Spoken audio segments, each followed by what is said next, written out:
boy, that hot dog got me. The light of exposure. What do you think that means? The light of exposure. Sharing our secrets. Huh? Share no secret? Sharing our secrets. Sharing our secrets. What you done in the dark will come to the light.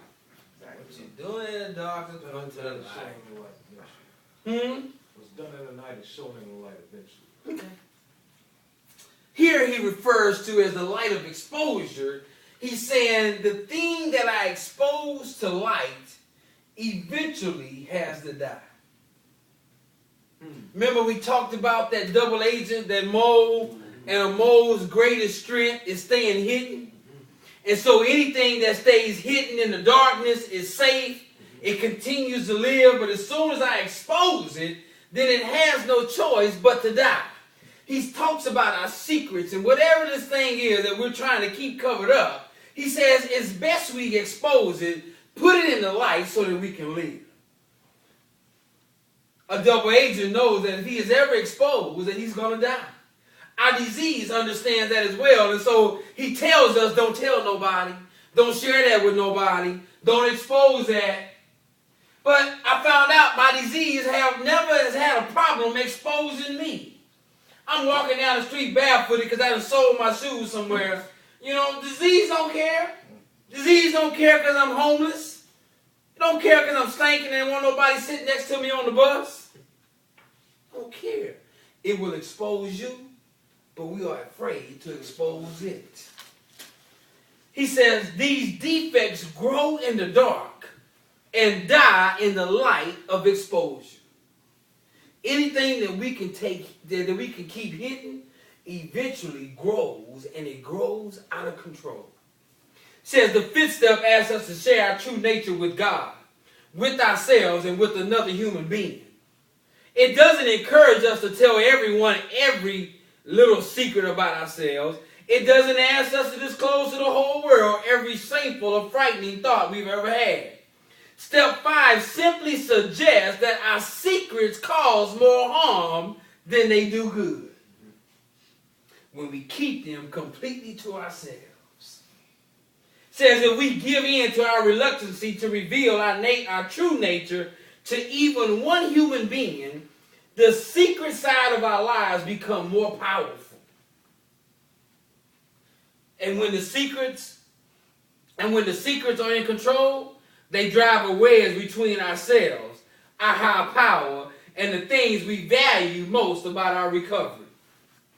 When we share our secret selves in confidence with at least one human being, our sponsor perhaps, or a close friend, this person usually doesn't reject us. We disclose ourselves to someone else and are rewarded with their acceptance.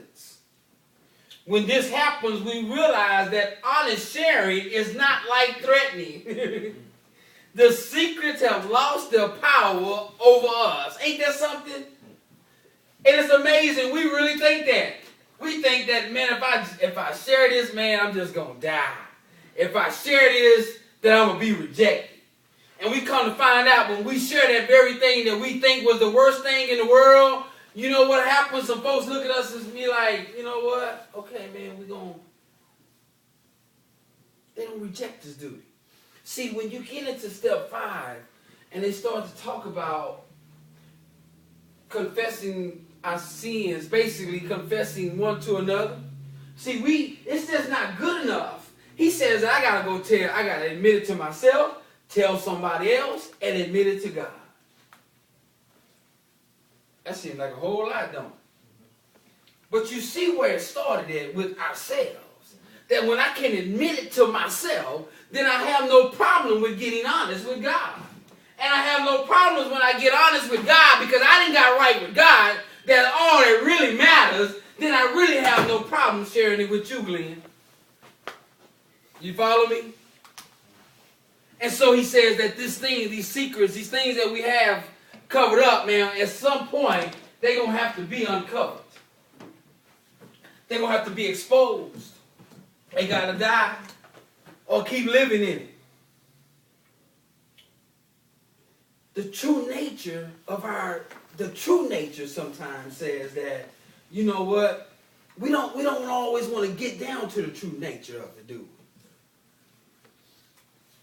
No, because somewhere in there we want to hold on to a piece of that. We want to keep some of this for ourselves. And the whole time it's steady killing. And that's what the disease wants, is to stay hidden. Because if it stay hidden, it can continue to live. If it can stay hidden, it got you. But we don't want to expose it, do we? We want to come into the light. We actually like the darkness, ain't it? It's a whole bunch take place in the darkness, don't it? You know, as they say, God is coming like a thief in the night. He coming with his dog. That's when I usually do all of my stuff. You know. Yeah. But you know what I found out about living in the light? There's freedom in the light.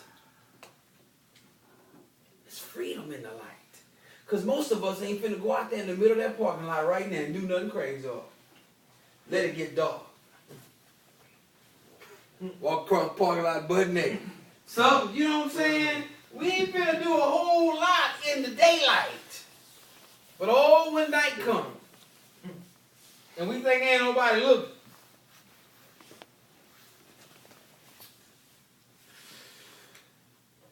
He says, man, all we ask is that you tell this thing to yourself, to God, and to another human being.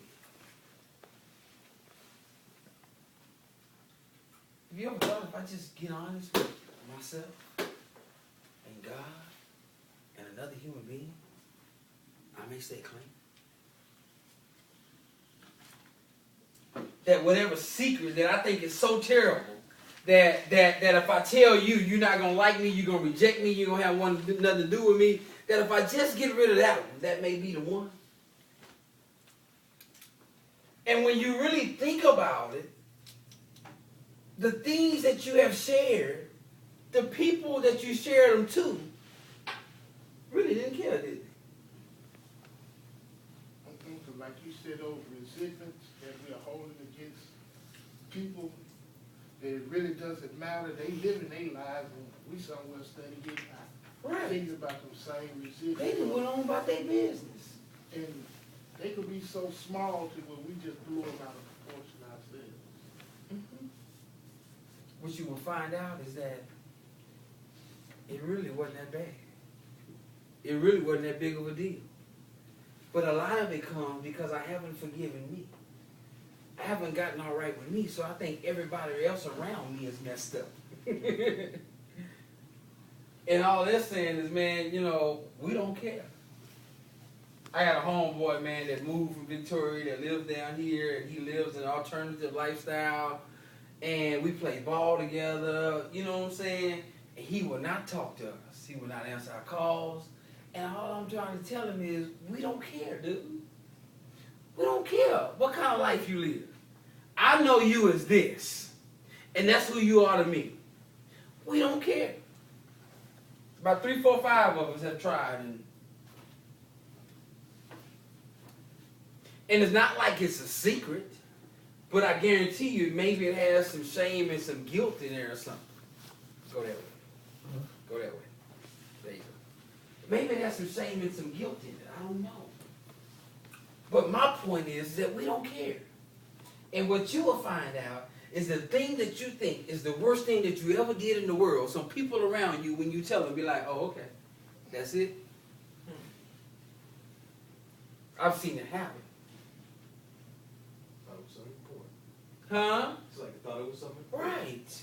Because here he says, if we give in to our reluctancy to reveal our true nature to even one human being, the secret side of our lives become more powerful. And so I got to get this off of me, because all that side of me is doing is growing bigger and bigger, and where I used to could handle it, I can't handle it no more. It's out of control. Secrets kill. Secrets keep us sick. Secrets keep us living in whatever that sin nature is. And at some point, it has to be confronted. At some point, you're going to have to get all right with that thing you think is the worst thing in the world that you've done and get past it. And you know what that's going to tell? Admitting it to you first, telling somebody else, and God.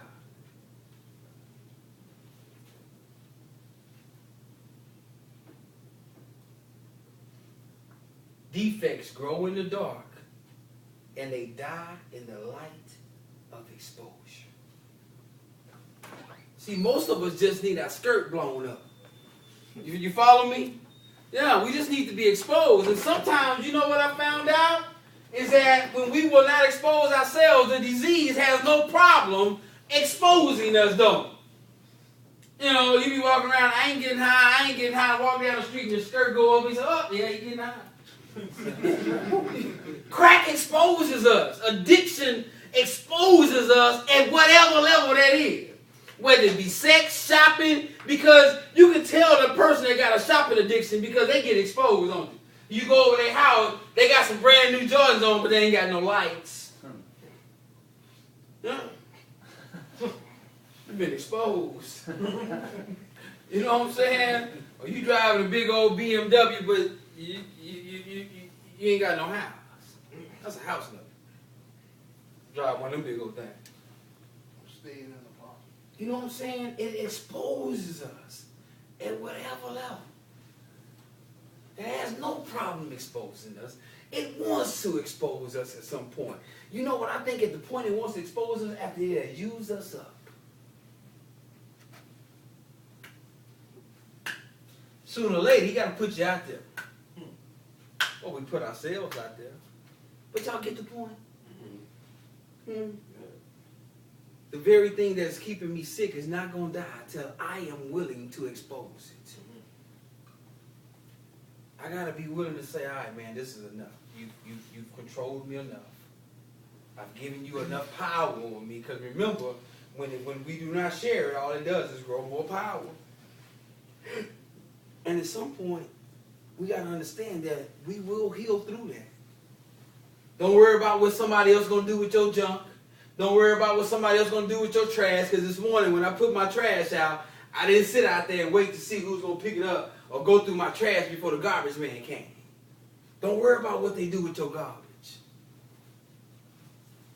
We're worried about if I share this, he going to take it and share it somewhere and talk about me. And all right, who cares? Are they wrong? Yeah. But in the end of the day, it's off for you. Now, you know what? I must be really, really important because you carrying my stuff. I really want to say something else.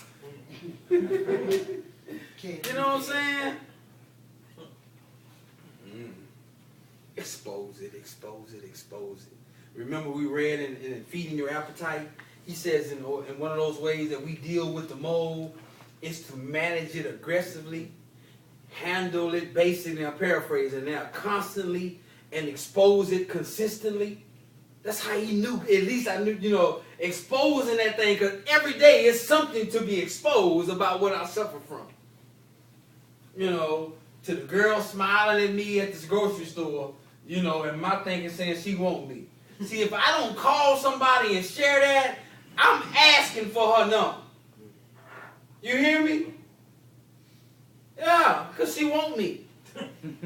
That's crazy. All this girl is doing is giving me some good customer service, and I done took it to a whole nother level. She want me. Damn. I ain't the only one. That one right there say he get them all the time. He lying. He lying. Expose this thing, man.